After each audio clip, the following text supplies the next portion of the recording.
सांसद पीपी चौधरी, जिनको एक बार फिर से पाली से टिकट दिया गया। मेरे सहयोगी राजीव गौड़ उनसे बातचीत कर रहे हैं, जरा सुनिए।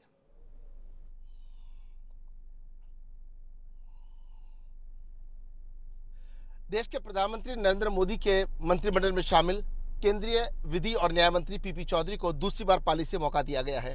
और कहीं न कहीं ये भी कहा जा सकता है कि जब विधानसभा चुनाव थे, जब पीएम नरेंद्र मोदी जब पाली आए थे, तब उन्होंने इनके काम की तारीफ भी की थी। खुद पीपी चौधरी इस वक्त हमारे साथ, उनसे बात करते हैं। एक बार फिर भाजपा संगठन ने, मोदी जी ने आप पे विश्वास किया, क्या कहेंगे आप? देखिए, मोदी जी ने और हमारे राष्ट्रीय अध्यक्ष अमित शाह जी ने जो मेरे में विश्वास जताया है, मैं पूरा उनके विश्वास पे खरा उतरूंगा। और पहले भी पिछले 5 साल में चाहे सांसद के रूप में हो, चाहे राज्य मंत्री के रूप में हो, पूरा खरा उतरने की कोशिश की मैंने। और किसी तरह से मेरे क्षेत्र में अगर आप देखें, लगातार 444 ग्राम पंचायतें हैं। एक साल में मैंने एक भी ग्राम पंचायत नहीं छोड़ी। उसके अलावा आप देखेंगे सौर ऊर्जा की लाइटें, करीब 50,000 सौर ऊर्जा की लाइटें, हर बूथ पे 5 लाख रुपए की लाइटें, हर बूथ पे करीब 20 लाइटें। तो मेरे लोकसभा क्षेत्र जो था उसमें रात को अंधेरा था, महिलाएं बाहर नहीं निकलती थी, बच्चों को डर लगता था। अब अगर आप देखें तो रात को भी उनका एक जीवन बना है। और उसके अलावा बच्चे जो हैं, रात को पढ़ने में देखते हैं आप, उनके फंक्शन उन लाइट के नीचे होता है, रात को बच्चे पढ़ते हैं, तो मुझे बहुत अच्छा लगता है। कितना कमिटमेंट जो आपने किया, उसमें कितना प्रतिशत पूरा कर पाए हैं? देखिए, मैंने जो कमिटमेंट किया जनता से, उससे मैंने ज़्यादा काम किया। और मैं आपको बता दूं कि हमारे प्रधानमंत्री जी का ये मानना है कि जो काम कर नहीं सकते उसका वादा मत करो, और उस बात को बताइए जो कर सकते हैं। और भारतीय जनता पार्टी की रीति नीति और भारतीय जनता पार्टी का जो कल्चर है, वो वही कहा जाता है जो किया जाता है।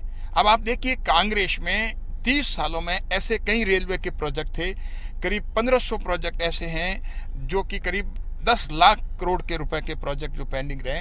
तो इसमें ये फर्क है। मोदी जी ने, हम देखें तो जो काम उसका शिलान्यास उन्हीं के टर्म में हुआ और उसका लोकार्पण भी उसी। मेरे पाली लोकसभा क्षेत्र में अगर आप देखें तो मेडिकल कॉलेज जो है, घोषणा हुई, शिलान्यास हुआ, लोकार्पण हुआ और मेडिकल कॉलेज चालू हो गया। सेंट्रल स्कूल है, उसका शिलान्यास हुआ और सेंट्रल स्कूल चालू हो गया और उसका बजट सैंक्शन हो गया। लेकिन आपको लगता है विधानसभा चुनाव में जब कांग्रेस जीत गई है, तो आमतौर पर ये कहा जाता है विधानसभा जीता तो लोकसभा भी वही जीतेंगे? देखिए, पाली लोकसभा क्षेत्र में अभी भी कांग्रेस के और बीजेपी में, कांग्रेस के वोटों में और बीजेपी वोटों में 1,87,000 का फर्क है। बीजेपी 1,87,000 ज्यादा है।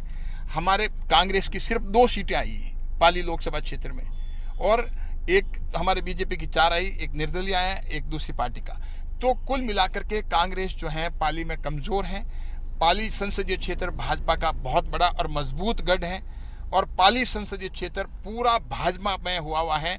और ये काम जो है, हमने, कांग्रेस जो है चुनाव के वक्त आती है, हम लोग जो है, हमारे प्रधानमंत्री जी की हमें ये आदेश है, निर्देश है, हमारे राष्ट्रीय अध्यक्ष अमित शाह जी के हैं कि चुनाव जो है, जो 2014 में जब हम चुने गए तो उन्होंने कहा कि उसी समय आप जनता के बीच में रहिए और उसी समय अपना चुनाव शुरू करिए। मान करके चलिए कि 2014 का चुनाव, 19 का चुनाव है, 2014 से शुरू करिए। कांग्रेस की तरह हम नहीं चलते हैं, ये फर्क है। इसीलिए आज भाजपा को जो है, मेरा मानना है कि भाजपा की मैक्सिमम सीटें आएगी। हम कोशिश करेंगे 25 की 25 सीटें जो है भाजपा की राजस्थान में आए। लेकिन अब अंतर पिछली बार भी अच्छा था, इस बार अंतर को लेकर कहेंगे, कितने भाजपाई जो कई तरह की कवायद और बातें चल रही थी, उसके बीच में आप पे भरोसा किया अमित शाह ने?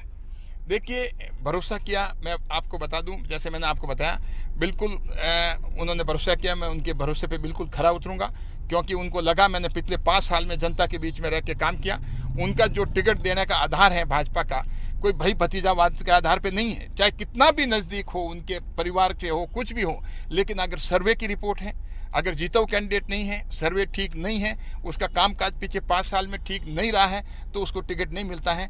तो इसीलिए भाजपा में हर एमपी को काम करना पड़ता है, और ये बहुत अच्छी बात है। मुझे बड़ी खुशी है कि प्रधानमंत्री जी जैसे कि टीम में मुझे प्रधानमंत्री जी ने मुझे लिया। मैं बहुत ही शुक्रगुजार हूं। इस बार के चुनावी वायदे बिल्कुल पूरे होंगे, इसमें कोई दो राय नहीं। मैंने पहले भी बताया, हमारे प्रधानमंत्री जी जितना कहते हैं उतना पूरा करते हैं। सुना आपने तो तैयारी पहले से कर की है, बैनर, झंडी, गाड़ी घोड़ा, क्योंकि आपको इतना विश्वास था कि पार्टी आप पे फिर भरोसा करके टिकट देगी। देखिए, ऐसा है कि ये पार्टी का निर्णय है, ये हमारे राष्ट्रीय नेतृत्व का निर्णय है, और भरोसा जहां तक बात है, अगर काम करते हैं तो रहता है। लेकिन फिर भी हम मानते हैं राष्ट्रीय नेतृत्व ये तय करता है। लेकिन मैंने जो काम किया है, मैंने ये सोच के नहीं किया कि मैं मेरा इलेक्शन लड़ रहा हूं, मैंने ये सोच के किया है कि मैं भाजपा के कमल के फूल का प्रचार कर रहा हूं और प्रधानमंत्री जी मोदी जी को वापस पुनः प्रधानमंत्री जी बनाने के लिए मैंने मेरे क्षेत्र में काम किया, ना कि मेरे स्वयं के लिए काम किया है। और जब आपका टिकट फाइनल हुआ था, आप उसी क्षेत्र में जनता के बीच में थे? देखिए, अभी आज जो है सुबह में चला, क्योंकि आज होली का त्योहार था, मैं चाहता कि मेरे आम जनता के बीच में मैं जाऊं, तो मैंने 3 विधानसभा कवर की। पहले मैं बिलाड़ा विधानसभा में गया, हमारे पूर्व विधायक जी जो हैं गर्ग साहब, जो वो मेरे साथ रहे। उसके बाद में मैं कई जगह कई प्रोग्राम अटेंड किए। उसके बाद में भोपालगढ़ गया, हमारा कमसा जी मेघवाल जो है विधायिका, पूर्व विधायिका और पूर्व मंत्री, वो मेरे साथ रही। फिर उसके बाद में ओशिया में गया, तो हमारे पूर्व विधायक और संसदीय सचिव हमारे भैराराम जी शियोल जो हैं, उनके वहाँ गया। तो तीनों विधानसभा कवर करते वक्त कई बीच में फंक्शन अटेंड किए। राजीव, शुक्रिया। मंत्री साहब उत्साहित यहां पर नजर आ रहे हैं क्योंकि उनको एक बार फिर से लोकसभा का टिकट यहां पर मिल गया है। एक बार फिर से वो पाली से मैदान में है।